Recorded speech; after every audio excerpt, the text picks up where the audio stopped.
Jeg står klar her til at tage imod nogle trætte, men også rutinerede festivalsgængere for årets Roskilde Festival 2024. Og jeg kan høre, de er på vej op ad trappen og på vej ind i lejligheden.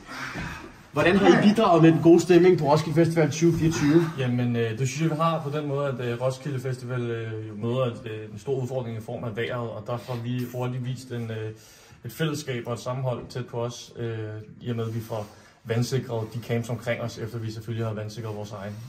Så det viser et godt naboskab. Hvad med festerne? Hvordan har I tænkt jer at gøre det næste år? Ja, altså, det er et godt spørgsmål. Vi bliver en stor camp, ikke? Og det vil sige, der kommer folk, vi har store netværk, og det bliver en kæmpe fest derfor. Vi har også en DJ, der virkelig lægger et højt niveau for dagen, og det tiltrækker bare endnu flere, også fra nabocampen. Og det er virkelig noget, vi er glade for, fordi jo flere, jo bedre, ikke? Og det tror jeg er en mentalitet, vi har fra højskolen, hvor vi kender hinanden fra.